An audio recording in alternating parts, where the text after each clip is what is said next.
Là, il y a des rondes. Le bonheur des abeilles et des bourdons.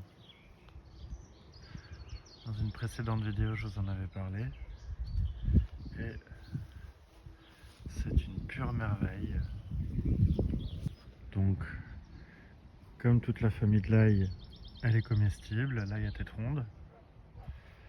Et c'est une des préférées des abeilles. Donc plutôt que de la manger, moi je préfère la laisser à la nature. Parce que les abeilles en sont folles. Derrière on voit un pavot, somnifère, un coquelicot rose, un coquelicot rouge,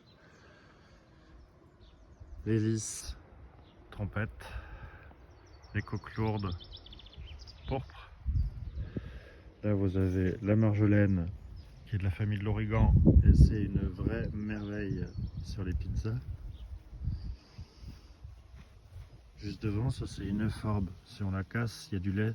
Il y en a qui disent que c'est l'euphorbes anti-taupe, mais c'est pas vraiment vrai. C'est-à-dire que nos grand-mères à l'époque, elles faisaient une sorte de liquide avec son lait pour en faire un poison qu'elles mettaient dans le nid des taupes et elles tuaient les taupes comme ça. Mais planter la plante telle qu'elle dans le jardin ne va certainement pas vous écarter les taupes.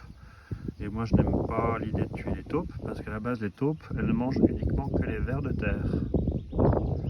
La taupe ne fait rien à votre jardin. Bon d'accord, elle va faire des sortes de dunes, des buttes comme ça sur votre prairie. Et c'est parce que vous trouvez que c'est pas esthétique d'avoir des buttes sur votre prairie. Mais à part manger les vers de terre, elle ne fait aucun autre dégât. Le potager ne craint absolument rien. Et le travail des abeilles.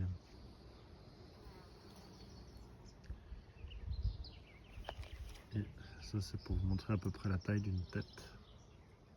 C'est pas tout petit, hein. C'est une belle petite balle. Des beaux petits tambours. Vous avez un décédum qui est en fleurs,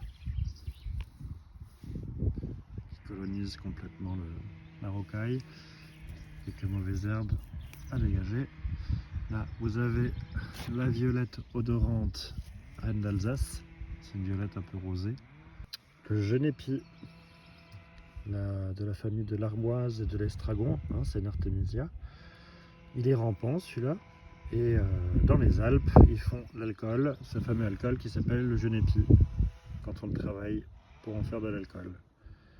Le thym serpolet, qui est une merveille en cuisine, et aussi, bien aimé, des papillons. Là, vous avez un bel amaryllis là. Voilà. Alors cette plante sauvage là, ça s'appelle le mouron des oiseaux. Vous voyez la fleur là, d'hermillon? Des fois elle va aussi avoir une fleur bleue en fonction de la nature du sol. Mais donc ça c'est strictement mortel, c'est pas bon du tout, faut surtout pas la consommer. Il y a la stellaire faux mouron des oiseaux qui elle est comestible. Le jour où j'en trouverai une dans le jardin, je vous la montrerai. Et ces petites fleurs sont blanches et en étoile. Alors que là du coup le mouron des oiseaux comme ça là, ça vous l'arrachez parce que c'est une mauvaise herbe toxique. Donc non, pas dans le jardin, on arrache. La Crassula sarcocolis qui est en fleurs. Alors c'est très esthétique, je vous en avais déjà parlé, c'est cet arbre de jade qui va faire un tronc un peu caoutchouteux comme ça. Alors c'est très esthétique en fleurs. Vous voyez même les petits sujets qui sont enracinés tout seuls. Hein. Le moindre petit morceau reprend racine. Donc ça c'est enraciné tout seul, fait des petites fleurs. Mais oui, je t'embête pas, il y a un bourdon là qui vient faire le tour. Voilà. Il est en train de dire qu'est-ce que je fais encore ici moi. Du coup, la Crassula sarcocolis, donc petit arbre de jade rustique dans nos jardins. Si on le taille en bonsaï, ça fait un joli petit bonsaï. L'odeur des fleurs fait penser à une vinaigrette. On peut aimer ou pas, moi je trouve. Ouais, voilà. C'est l'odeur d'une vinaigrette, un peu genre vinaigrette au balsamique. C'est un peu particulier. Mais les abeilles aiment bien aussi. Le lavater, mauve en arbre, qui est un buisson qui est encore assez petit là, il va devenir énorme. Et les bourdons aiment aussi.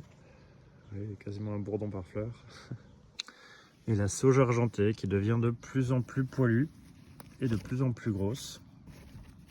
Vraiment, hein, c'est comme un nounours. Je veux dire, c'est vraiment des poils. Ça donne envie de le serrer tout fort, comme un doudou. C'est un vrai petit bonheur. Un petit, c'est pas non plus petit, hein. Une bonne taille. Le fenouil finalement en fleurs. Très belle présence. Toutes les chenilles de macarons sont transformées en chrysalides. Dans un mois à peu près, on aura les premiers papillons qui vont se transformer. La plante fromage, c'est une plante grimpante tropicale, Paederia lanuginosa. Donc c'est une grimpante, hein, elle fait que de grimper. Là, je l'ai mis sur un bois mort. Vous voyez, elle veut courir dans tous les sens. Je l'avais plantée l'hiver dernier et elle est revenue. Elle est pas trop rustique, mais ici en Bretagne, ça marche bien.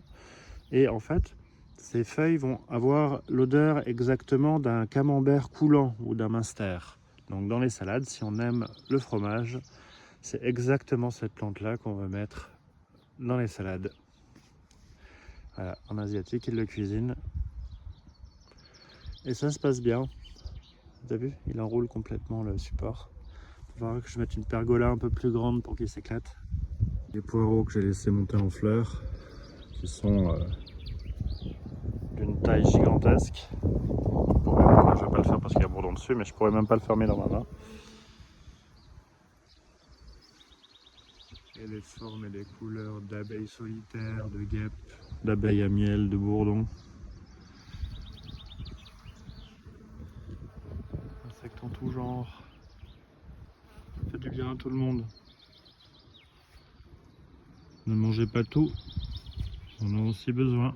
Laissez quelques-unes monter en fleurs. Les coquelicots qui commencent à envahir tout le jardin. Et la première courgette du jardin. Moi je l'ai un peu oublié celle-là, donc elle va être un peu grande. Hein. Mais quel bonheur! Et juste à côté la chilée millefeuille. Cette sauvageonne là dont on mange les feuilles ou les fleurs qu'on peut mettre dans nos plats pour rehausser le goût. Pas trop hein, parce que c'est quand même très fort en goût, mais c'est sympathique. À utiliser comme une condimentaire. Et du coup c'est vraiment une belle touche de couleur. Il y a des cultivars qui vont avoir des couleurs un peu jaune, rose, orange. Bah, elles sont toutes comestibles, hein, du moment que c'est de la chilée millefeuille. Et la chilée millefeuille se reconnaît à ces feuilles justement où il y a 1000 feuilles dessus. Et les petites pensées qui n'arrêtent pas, qui n'arrêtent pas, qui n'arrêtent pas. Et là du coup, si on veut décorer les salades, on prend la fleur et on la met dans les salades. Ça fait une touche de couleur.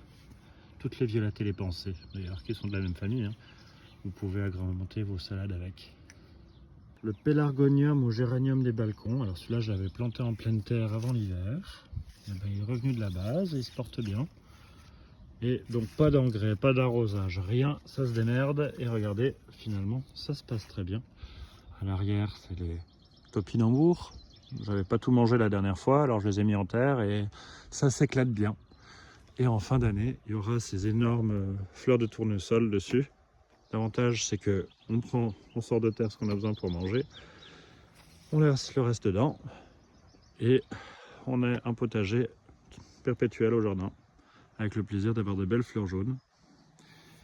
Et le pélargonium, du coup, qui vient d'Afrique du Sud, eh ben, il écarte les moustiques. Enfin, moult raisons de le planter. Hein. Il écarte les moustiques. Il y en a même qui consomment ses feuilles parce qu'elles sont médicinales et aromatiques. Hein, ça n'est pas toxique. Et parce que du coup, bien sûr, hein, il y a le pélargonium à odeur de menthe, à odeur de Coca-Cola, à odeur de citron, à odeur de rose. Celui-là, le classique, il a une odeur un peu particulière. Moi, je ne vais pas forcément aimer le manger, mais c'est comestible. Et voilà, les papillons adorent butiner ses fleurs. C'est le géranium zonal. Hein. Le géranium linéaire, il meurt en hiver parce qu'il est annuel. Mais le zonal, il revient chaque année de la base. La monarde rouge, la monarde Didima, que je vous avais déjà présentée. Monarde Aquarius, donc la monarde des Verseaux, plutôt violette, c'est un bel hybride. Hybride non stérile, hein, ça veut dire qu'il est fertile. Une agapante blanche, un lys asiatique, un lys trompette au parfum merveilleux, un bourdon.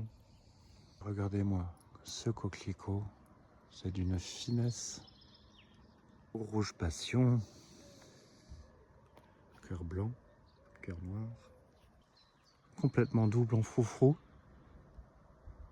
Lys trompette rose, toujours au parfum merveilleux, plus d'1 mètre de haut. Lys asiatique, coquelicot rose, plus foncé.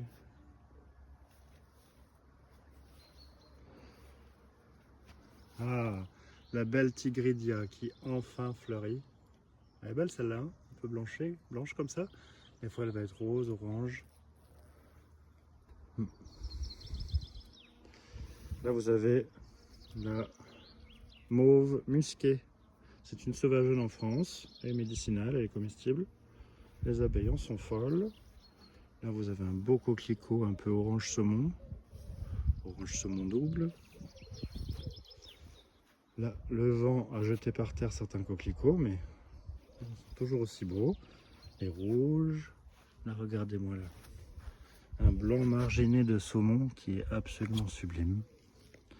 Bon, même si je récolte les graines, je n'aurai pas forcément la même chose. Hein, parce que vu que l'abeille, elle va butiner celui-là, elle va butiner celui-là et le rose barbier en bas, là, et bah, du coup, elle m'aura mélangé les couleurs. Donc, je ne suis pas garanti de retrouver les mêmes belles couleurs. Voilà. Mais ça reste un spectacle somptueux pour les yeux. Hein, ce rose barbier est rigolo comme tout. Hein. Coquelicot blanc. Idéal pour une mariée. Monarde fistulose. Alors là, vous avez une sorte de bourdon. Il est fou celui-là. Hein. Donc la monarde fistulose, qui a aussi un goût de grès quand on boit en tisane. Sympathique.